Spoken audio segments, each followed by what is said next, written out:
Hey guys, welcome back to my channel. আজকে হচ্ছে শিবরাত্রি, আর তোমরা দেখতেই পেলে কালকে রাতে আমরা পাড়ার বউরা সবাই মিলে কি করেছি। আর আজকে শিব পুজো, আজকে আমরা সবাই মিলে দামোদরে চান করতে যাবো। সব কিছু তোমাদের আমরা শেয়ার করবো, আর সারা রাত আমরা কি করবো সেটাও তোমাদের সাথে শেয়ার করবো। তো পুরো ভিডিওটা তোমরা সব। তো এবার আমি হাঁটতে হাঁটতে এলাম মন্দিরের কাছে এসে দেখি মন্দিরের কাজ কমপ্লিটই হয়নি। হঠাৎ করে প্ল্যানের জন্য এই মন্দিরটা করা হচ্ছে, তাই হঠাৎ করে একদিনে মন্দির করা তো সম্ভব না, তো যতটা পেরেছে ততটা পাড়ার ছেলেরা মিলে করেছে। বাকিটা আমাদের বলছে যে তোমরা একটু বালিগুলো দিয়ে একটুখানি লেবেল করে নাও, পুজোটা করে নাও, তারপরে বাকিটা আমরা করে দিচ্ছি। তার জন্য এই যে আমরা পাড়ার বউগুলো সবাই মিলে একটুখানি এই কাজটা করে তারপরে সবাই মিলে চান করতে চলে এলাম দামোদরে। সবাই পাড়ার যত মেয়ে বউরা সবাই মিলে এসে চান দান করে তারপরে বাড়ি গিয়ে একটু সবাই রেস্ট নিয়েছিলাম। তারপরে এই যে দেখো আমি সন্ধ্যেবেলা উঠেছি, দেখি শুনেছি যে শিব পুজোর জন্য তো শিব লাগবেই, তো শিব ঠাকুরকে নিয়ে এসেছে। তো ওই যে দেখো চান করাচ্ছে একটা কাকা, ওখানে ওই যে চান দান করিয়ে তারপরে মন্দিরে বসানো হবে। ওই যে দেখো চান করাচ্ছে। আর এদিকে দেখো এই যে বক্স নিয়ে এসেছে, JBL নিয়ে এসেছে, তারপরে ওই যে বাচ্চাগুলো সব নাচানাচি করছিল। তো আমি ঘরে চলে গেছি, আর এখন বাজে প্রায় 10টা বাজে। তো এখন রেডি হয়ে যাব, আর পুজো হবে 11:30টার সময়। তো এই শাড়িটা পরবো।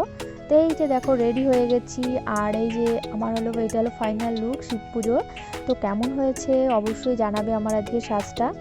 সেজেগুজে আমি এখন মন্দিরের দিকে যাব, তার আগে একটুখানি রিলস ভিডিও করে নিচ্ছি। আর ঘরের অবস্থা পুরোটাই খারাপ, পুরো মানে এলোমেলো হয়ে আছে। তো রাতে পুজো দিয়ে এসে তারপরে সব ঠিকঠাক করবো। তার আগে এখন যাব মন্দিরে। তো চলো মন্দিরের দিক যাওয়া যাক, দেখি কে কে এসেছে। তো এই যে আমি থালাতে নিয়েছিলাম একটা ধূপকাঠি, মোমবাতি, মিষ্টি আর ফল, আর নিয়েছি আকন্দ ফুলের মালা, আর যা যা লাগে সব নিয়ে এই যে যাচ্ছি মন্দিরে। তো মন্দিরে আমি এসে দেখি মন্দিরে কেউ আসেইনি। এই যে দেখো শিব ঠাকুরকে প্রতিষ্ঠা করেছে এখানে, আর এই যে দেখো এখনো কোনো কিছুই রেডি হয়নি, না ব্রাহ্মণ এসেছে না কেউ এসেছে। এই যে শুধু একটা বৌদি, এই বৌদিটা এসেছে, আর কেউ আসেনি। তো আমি বলছিলাম যে একা একা আমি আগে চলে এসেছি, আর কেউ এখনও এত সাজছিল যে এখনও তাদের সাজই কমপ্লিট হয়নি।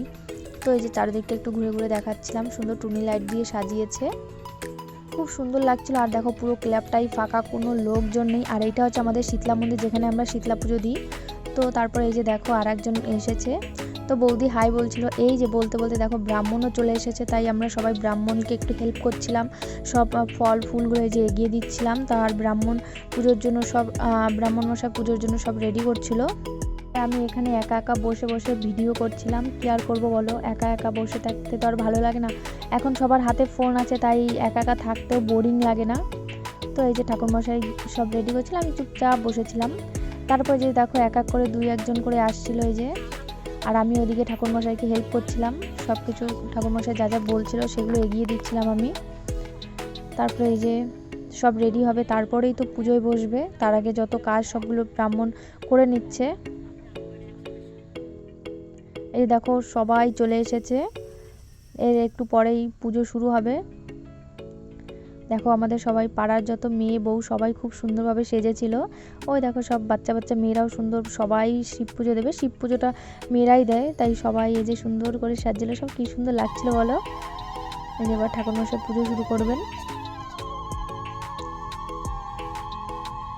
আমাদের পাড়ায় এবছর প্রথম যেহেতু শিব পুজো প্রতিষ্ঠা হয়েছে, মানে শিব পুজো শুরু হয়েছে, তো এবছর অতটা লোক হয়নি, পাড়ার সবাই অতটা জানতো না যে আজকে পুজো হবে বা আমাদের পাড়ায় পুজো হবে। তার জন্য এই যতটা কাছাকাছি সবাই জানে ততটা সবাই এসেছে পুজো দেওয়ার জন্য, যারা যারা প্রস্তুত ছিল।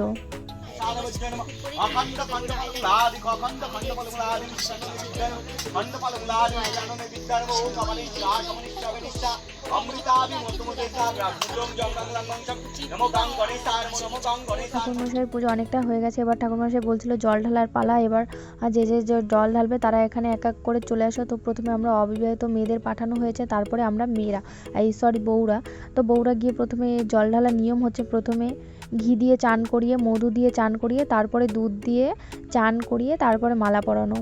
তো সবাই এক এক করে একই রিচুয়াল সবাই আমরা পালন করছিলাম। এই দেখো প্রথমে নয়, এটা আমি 2-3 জনের পরে গিয়ে আমি পুজোটা শেষ করলাম, মানে জল ঢালাটা শেষ করলাম। আর আমাদের 4 প্রহরের পুজো একবারই শেষ করছে, মানে আমাদের যে 4 ধাপে পুজোটা হয় সেটা এক ধাপেই ব্রাহ্মণ করে দিয়ে চলে গেছেন। আমরা সবাই ভেবেছিলাম হয়তো আমাদের সারা রাতই জাগতে হবে, কিন্তু না, ব্রাহ্মণ বলে গেছেন যে সারা রাত জাগতে হবে না। তারপরে এই যে দেখো গঙ্গা জল দিচ্ছিল, এবার হবে পুষ্পাঞ্জলি, তার জন্য এই যে সবাই হাত ধুয়ে নিচ্ছিল। তো এটা তো নিয়ম করার, সবাই জানো যে পুষ্পাঞ্জলি করার আগে এরকম গঙ্গা জল দিয়ে হাতটা ধুয়ে নিতে হয়। আর এই যে এবার পুষ্পাঞ্জলি শুরু হয়ে গেছে।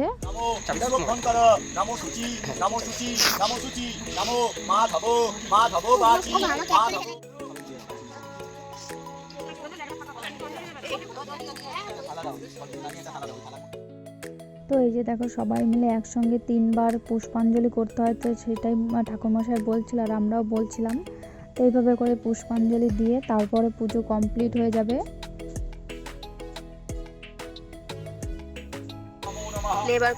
তো পুষ্পাঞ্জলি হয়ে গেছে, এবারে এই যে দেখো পায়েল বলছিল হাই, তারপরে এই যে দেখো ঠাকুরমশাই আরও কি করছিল, যে সবাই পুষ্পাঞ্জলি দেওয়ার পরে যে ফুলটা থাকে সেটা এবার ঠাকুরের কাছে নিবেদন করা হয়েছে। এটা হচ্ছে ঠাকুরমশাই একটুখানি আরতি করে নিল। এই যে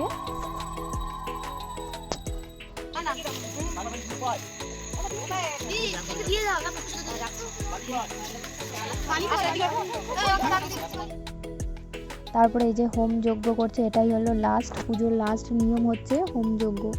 তো এটা করলেই আমাদের পুজোটা ডান। তারপরে হবে সব মজার জিনিস।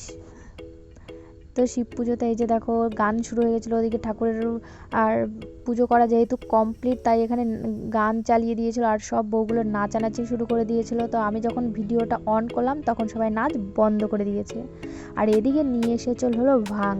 এটা অনেক কিছু দিয়ে তৈরি করেছে ভাং। কে কে খেয়েছো বা কে কে জানো এটা সম্পর্কে অবশ্যই আমাকে কমেন্ট করে জানাবে। আর এই ভাং খেলে নাকি হাসি পায়, সেটাও তোমরা অবশ্যই আমাকে একটু জানিও যে সত্যি নাকি ভাং খেলে হাসি পায়। আর দেখো এরা খাচ্ছিল আর হাসছিল।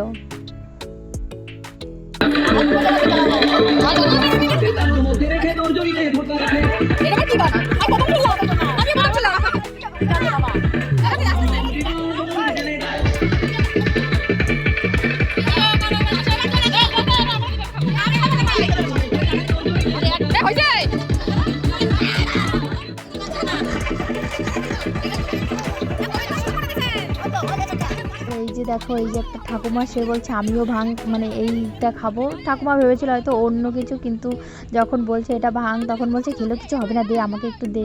তারপরে সে নাকি খেয়েছে। তো এটা হচ্ছে মজার ব্যাপার যে বুড়ো বয়সে হয়েও সে ভাঙের এইটা খেয়েছে। তারপরে এই যে দেখো প্রসাদ দিচ্ছিল, মানে যে যে থালাতে প্রসাদ নিয়েছিল সেই থালাগুলো সবাই বাড়ি নিয়ে যাওয়ার জন্য থালাগুলো নিচ্ছিল। আর এই যে দেখো সব বউগুলো আবার ভাং খাওয়ার জন্য সব দাঁড়িয়ে গেছে। সব বউরা মেয়েরা ভাঙের এইটা খেয়েছে। তো দেখো সব লাইন দিয়ে দাঁড়িয়ে গেছে খাওয়ার জন্য।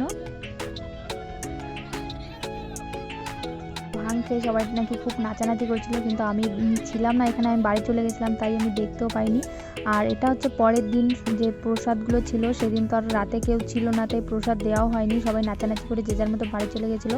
আর এটা পরের দিন হলো, সবাই আবার পুজো দিয়ে দুপুর টাইমে পুজো দিয়ে তারপরে প্রসাদ দিচ্ছিল। তো ভিডিওটা তোমাদের কাছে কেমন লাগলো অবশ্যই তোমরা জানাবে। আর কে কে পুজো দিয়েছো সেটাও আমাকে কমেন্ট করে জানাবে।